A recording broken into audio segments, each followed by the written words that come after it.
नमस्कार, आप देख रहे हैं CIA। मैं SK भास्कर। BPSC के AEDO एग्जामिनेशन के लिए हम लोग तैयार हो रहे हैं और मैथमेटिक्स से रिलेटेड जो बहुत सारे बेहतरीन क्वेश्चंस है उस पर डिस्कस कर रहे हैं और उसी का जो आगामी सेशन है ये आप लोगों के सामने वीडियो रहा। देख सकते हैं कि AEDO के लिए है 935 टोटल पोस्ट है। आपके लिए बहुत ही शानदार अवसर है, इसलिए मैंने लिखा है जब तक तोड़ेंगे नहीं तब तक छोड़ेंगे नहीं, क्योंकि आप जिस राज्य में रह रहे हैं वो राज्य है जो स्टोन मैन, या एक तरह से कह सकते हैं कि जो पहाड़ तोड़ने वाले जो थे दशरथ माझी, उन्हीं के पर जो एक फिल्म बना था उसी का ये डायलॉग है, जब तक तोड़ेंगे नहीं तब तक छोड़ेंगे नहीं। तो यही काम हमें BPSC के साथ भी करना है AEDO पोस्ट के लिए, कि जब तक आपका सपना पूरा नहीं होता है तब तक आपका जो प्रिपरेशन है उसको छोड़ने की ज़रूरत नहीं है। तो इसी क्रम में चलते हैं, हम लोग क्वेश्चन पर डिस्कस करते हैं। यही आपके लिए यहाँ पर क्वेश्चन सॉल्व करना जो है वो पहाड़ खोदने के बराबर है, ये आप समझ लीजिए। ठीक है, तो चलते हैं क्वेश्चन पर। क्वेश्चन देखते हैं कि किस टाइप में है और कैसे इसको सॉल्व किया जाए। देखिए यहाँ पर क्वेश्चन लिखा है कि a माइनस बी का square plus b minus c का square plus c minus a का स्क्वायर इज इक्वल टू 6 है, तथा a square plus B square plus C square is equal to 29 है, तो a plus b plus c किसके बराबर है, ये क्वेश्चन आपको दिया गया है। तो ऐसे क्वेश्चन को आप कैसे सॉल्व करेंगे, तो देखिए यहाँ पर समझिए कि जब a माइनस बी का स्क्वायर करते हैं तो ये होता है a square plus B square minus 2ab, मतलब a स्क्वायर बी स्क्वायर तो इसमें आएगा, इसमें b स्क्वायर सी स्क्वायर आएगा, इसमें c स्क्वायर a स्क्वायर आएगा, मतलब 2 बार a square 2 bar b square 2 bar c square. इसलिए इन सब को प्लस में डायरेक्ट हम क्या लिखेंगे, 2 multiply a square plus B square plus c square, और माइनस कॉमन कर लेते हैं, -2 कॉमन कर लेते हैं, और इसमें आएगा AB BC और CA, इसमें आएगा -2AB -2BC -2CA, तो -2 कॉमन कर लिया हमने, तो इसकी वैल्यू आ गई यहाँ पर 6। आपको पता है कि इसकी वैल्यू है 29। ट्रिक के चक्कर में नहीं पड़ना है, नहीं तो क्या होगा, डेंजरस हो जाएगा। यही जितना देर ट्रिक सोचने में आप समय लगाएंगे उतना में आपके पास समय नहीं रहता है, क्वेश्चन मिला बनाना शुरू, तो जैसे ही आएगा उतना देर में तो हाथ चला के क्वेश्चन भी सॉल्व कर लेंगे। अरे समझ में। अब जैसे मान लीजिए कि यहाँ पर मैं ये लिखने थोड़ी न जाऊँगा कि चलो इसको 2 से गुना कर लेते हैं, ऐसा लिखने थोड़ी न जाऊँगा। माइंड कैलकुलेशन भी कुछ चीज़ होता है। अगर इसको 2 से मल्टीप्लाई कर लेंगे तो 29 को 2 से मल्टीप्लाई कर लेंगे तो ये हो जाएगा 58, 29 दूना 58। तो यहाँ पर 2 multiply a square plus B square plus C square जैसा ये है, तो ये हो जाएगा 58। ये वाला 6 को माइनस में करेंगे और इसको राइट साइड में ले जाएंगे, तो 2 into AB plus BC plus CA करेंगे, मतलब फाइनली जो इसकी वैल्यू है 58 में से 2 माइनस करेंगे तो ये 52 हो जाएगा। ये बात आप लोगों को समझ में आ रही होगी जो मैं बता रहा हूँ। ठीक है, अब देखिए कि इसको सॉल्व कैसे करना है। तो आपको पता है कि a प्लस बी प्लस सी का जो स्क्वायर होता है वो क्या होता है, इसका फार्मूला होता है a square plus B square plus C square plus 2 into AB plus BC plus CA, ये इसका फॉर्मूला होता है। तो आपको पता है कि a square plus B square plus C square की वैल्यू है 29, इसकी वैल्यू है 29, प्लस जो 2 into A square plus AB plus BC plus CA है, ये है 52 तो यहाँ हम दे देंगे 52। तो 50 प्लस 29 जो है वो आता है 81। तो इस तरह से अगर आपके पास अगर a प्लस बी प्लस सी निकालना है तो अंडर रूट में ये स्क्वायर जब दूसरे साइड जाएगा तो प्लस माइनस अंडर रूट में 81 होता है, मतलब प्लस माइनस 9 जो है ये हमारा आंसर होगा ऑप्शन ए। अरे समझ में। तो कुछ कॉन्सेप्ट आप लोगों को पता होना चाहिए, ये अगर कॉन्सेप्ट पता है तो क्वेश्चन आसानी से सॉल्व कर लेंगे, कोई भी दिक्कत नहीं होगा।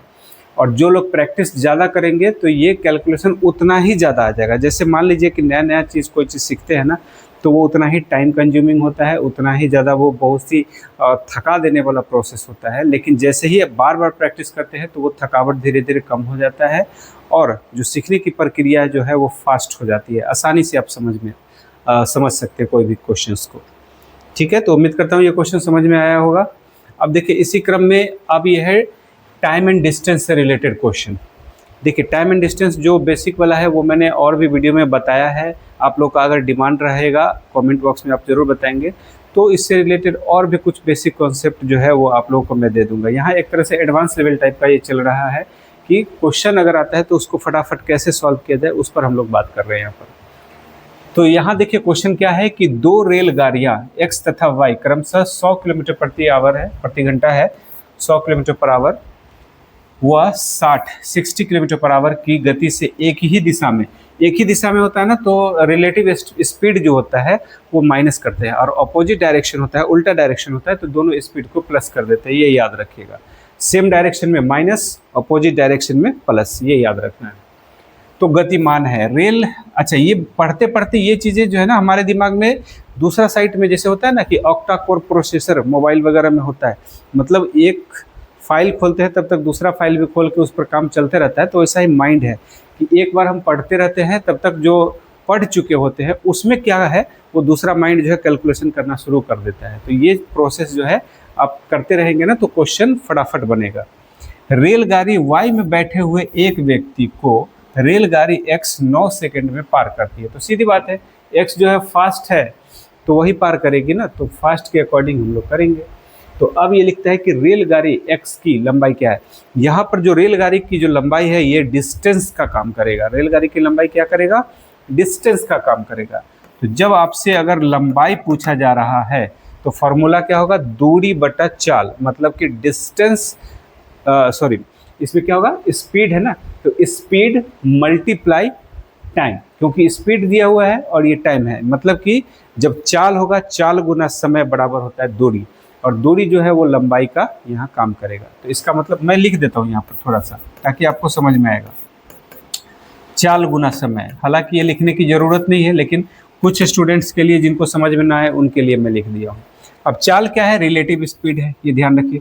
रिलेटिव स्पीड है, इसका मतलब क्या है कि 100 में से 60 माइनस कर दीजिए तो ये होगा 40। अच्छा, ये है किलोमीटर पर आवर। अब ध्यान दीजिए ये क्या है, किलोमीटर पर आवर। इसको मीटर पर सेकंड में करने के लिए हम क्या करेंगे, 5/18 से करेंगे तो ये हो जाता है मीटर पर सेकंड। क्यों ऐसा किए, क्योंकि यहाँ 9 सेकंड दिया है, तो टाइम है यहाँ पर 9 सेकंड, तो 9 सेकंड ऐसे, तो सेकंड से सेकंड खत्म।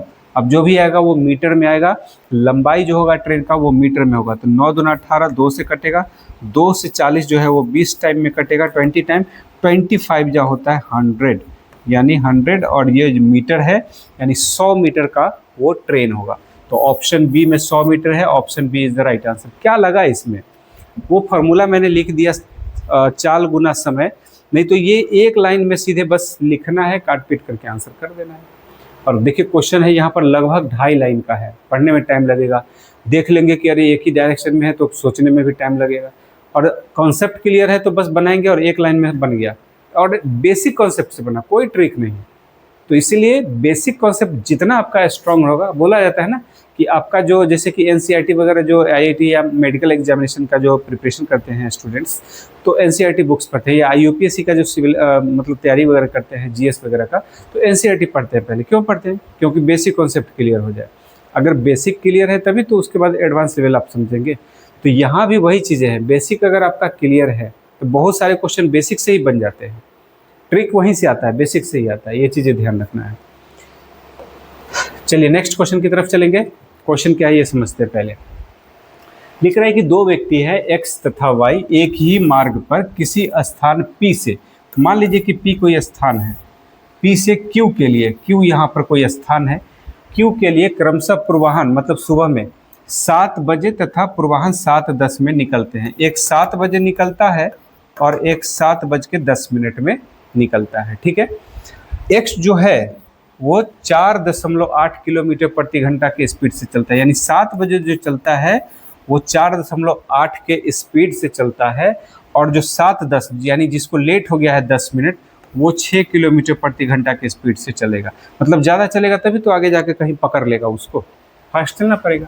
तो लिख रहा है कि 6 किलोमीटर प्रति घंटा की गति से चलता है, स्थान P से कितने किलोमीटर की दूरी पर, बीच में कहीं पर कोई किलोमीटर होगा, कितने किलोमीटर की दूरी पर XY से मिलेगा, यानी XY से मिलेगा, यानी दोनों मिल जाएगा। तो Y जो है वो फास्ट चलता है तब। तो ऐसे क्वेश्चन हम लोग क्या करेंगे, तो देखिए दोनों जो है टाइम कुछ भी लिया है उससे मतलब नहीं है, ठीक है। यहाँ पर हम ये देखेंगे कि दोनों के बीच में डिफरेंस कितने का हो गया है। तो यहाँ देखिए ये 10 मिनट पहले गया है, तो स्पीड इसका है 4.8।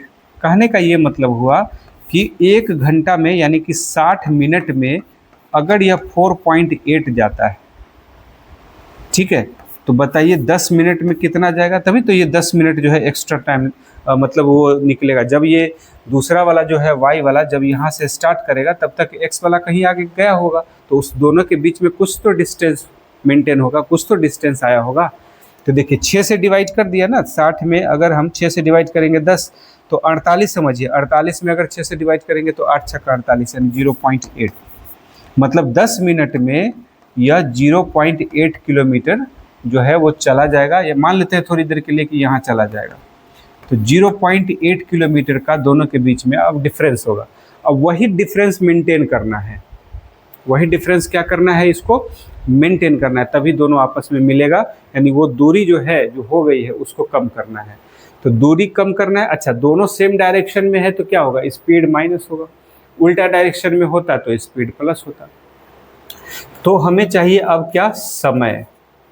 तो समय बराबर क्या होता है, दूरी बटा चाल। दूरी हमारा कितना निकला है, 0.8 किलोमीटर, ये किलोमीटर है, ठीक है। अच्छा, दोनों का जो स्पीड है उसका क्या करेंगे, डिफरेंस। तो ये है 4.8 और ये है 6, मतलब 6 में से 4.8 अगर माइनस करेंगे तो 1.8 किलोमीटर पर आवर होगा। मतलब किलोमीटर से किलोमीटर कट जाएगा, ये बात तो क्लियर है आप लोगों का, आ रहा है समझ में। तो अब यहाँ पर दोनों के बीच में जो समय है, अच्छा घंटा है, इसको अगर मान लेते हैं कि घंटे को अगर हमें क्या करना है कि घंटे को अगर ऊपर जो जाएगा उसको अगर यहाँ हटा लेते हैं, इसको सेकंड में चेंज करते हैं तो इसको मिनट वगैरह में अगर चेंज कर लेते हैं तो 60 वगैरह से अगर हम मल्टीप्लाई कर लें, क्योंकि 60 मिनट का 1 आवर होता है, तो 60 से मल्टीप्लाई कर लेंगे, हमारा काम बन जाएगा। तो अब देखिए डिसमल के बाद 1 डिजिट, डिसमल के बाद 1 डिजिट काट देते हैं, इसको 8 मान के चलते हैं, इसको 12। जिन लोगों को नहीं समझ में आया उसको मैं फिर से लिख दे रहा हूँ ऐसे। तो 12 पंचे 60, 8 पंचे 40, मतलब कुल मिला के 40 मिनट का समय लगेगा, दोनों एक दूसरे को पकड़ लेगा, मतलब मिल जाएगा। तो पूछ रहा है कि ये तो क्वेश्चन नहीं पूछा कि कितने देर बाद दोनों मिल जाएंगे, अगर पूछा होता तो 40 मिनट इसका आंसर हो जाता।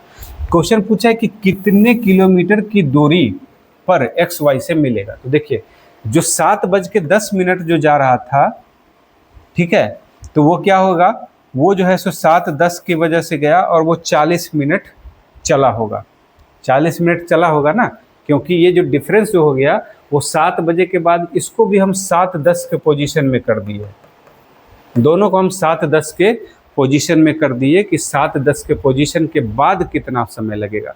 तो 7:10 के पोजीशन के बाद 40 मिनट लगेगा। अच्छा, ये क्वेश्चन इसमें ये भी पूछा जा सकता था कि कितने बजे वो एक दूसरे से मिलेंगे। तो 7:10 में दोनों का पोजीशन हमने सेम कर दिया और 40 मिनट और लग गया। इसका मतलब 7:10 में 40 अगर ऐड कर देंगे 40 मिनट तो 7:50 में दोनों एक दूसरे से मिल जाएगा। तो एक क्वेश्चन यहाँ ये भी बन सकता है कि कितने बजे वो मिलेंगे, तो 7:50। ये पूछ सकता था कितने मिनट के बाद मिलेंगे, तो 40 मिनट के बाद। यहाँ पूछ रहा है कितने किलोमीटर। तो देखिए जो 7:10 से चल रहा है उसका स्पीड है 6 किलोमीटर पर आवर। कहने का ये मतलब हुआ कि आवर है, यानी कि 60 मिनट में वो 6 किलोमीटर जा रहा है, ठीक है।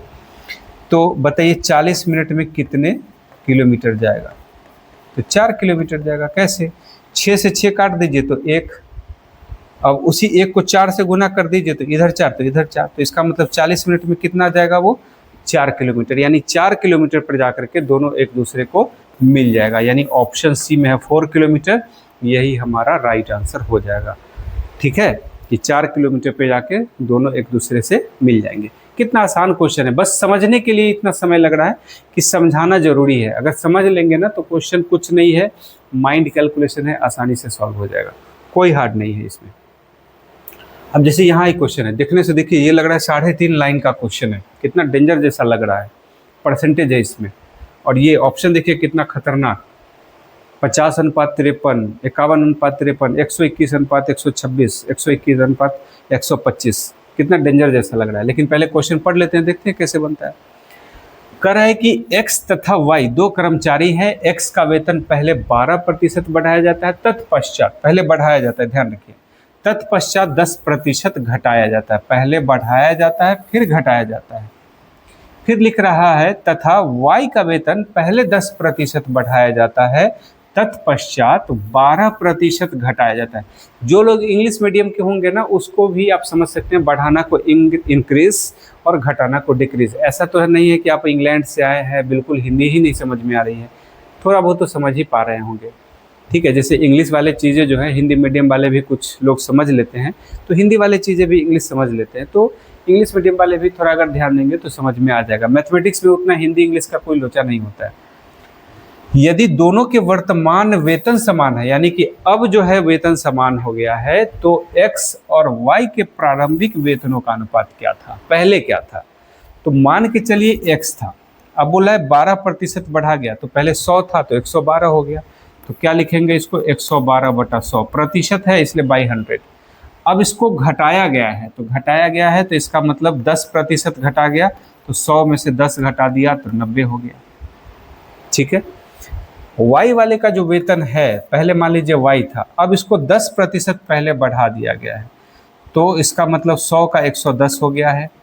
अब बोला है कि तत्पश्चात इसको 12% घटा गया, 100 में से 12 घटाएंगे मतलब 88 होगा, 88/100। अब देखिए इसमें परसेंटेज ना भी लिखते तो भी काम चलता। अब बोला है कि दोनों का वेतन समान हो गया तो बराबर कर देंगे, दोनों का नीचे 100 खत्म। ठीक है, यहाँ पर 9 से कटेगा, या मान लीजिए 1 0 से 1 0 काट लीजिए, 11 हो गया। अरे समझ में। अब यहाँ पर क्वेश्चन इसको काटेंगे, कैसे कटेगा, 11 8 88, 8 से कटेगा 14 8 100, 1498, 14 8 112। पहाड़े याद रखना पड़ेगा, पहाड़े याद रखेंगे ना तो आसानी से आपका जो है कटपीट करना ज़्यादा आसान हो जाएगा। अरे समझ में, नहीं याद करेंगे तो वही समस्या हो जाएगा। देखिए एक लाइन में बन गया। अब ये x बाई y को इधर ले आइए, 11 को 11 से मल्टीप्लाई करेंगे तो 121 वाला दो ऑप्शन है, और 14 नमा 126, 126। इसका ये मतलब हो गया, ये तो मैं औपचारिक तौर पर लिख रहा हूँ, नहीं तो यहीं से पता चल गया कि 121/126 ये इसका आंसर होगा। जो प्रारंभिक इसका जो वेतन था उसका अनुपात था 121/126, मतलब option c. Option c is the right answer. अरे समझ में, दिखने में ये डेंजर है, ऑप्शन भी डेंजर है, लेकिन जब इसको आप बनाने जाते हैं बेसिक कॉन्सेप्ट से, कोई ट्रिक नहीं है, बेसिक कॉन्सेप्ट है, इसमें कोई ट्रिक ही नहीं, बेसिक कॉन्सेप्ट है, बढ़ाया घटाया उस हिसाब से हम प्लस और माइनस कर दिए। ये तो बाकी एक कैलकुलेशन है। यहाँ अगर ये नहीं भी लिखते ना तो ये माइंड में सोचते कि x बाई वाई ये होता 111 और 14 नमा 126, 121/126, 11 को 11 से मल्टीप्लाई करेंगे। तो ये सब लिखने की जरूरत नहीं है, ये तो औपचारिकता है। एक ही लाइन में क्वेश्चन जो है आपका सॉल्व हो गया है, देख सकते हैं। तो दोस्तों ये वीडियो कैसा लगा आप लोग ज़रूर बताएंगे, बहुत ही इन्फॉर्मेटिव है। किसी तरह का अगर कोई समस्या है समझने वगैरह में या कोई सजेशन है तो कमेंट बॉक्स में ज़रूर बताएं। इसी तरह के अन्य वीडियो के लिए हमारे साथ बने रहें। मिलते हैं नए वीडियो में नए क्वेश्चन के साथ, तब तक के लिए नमस्कार। Thank you for watching me.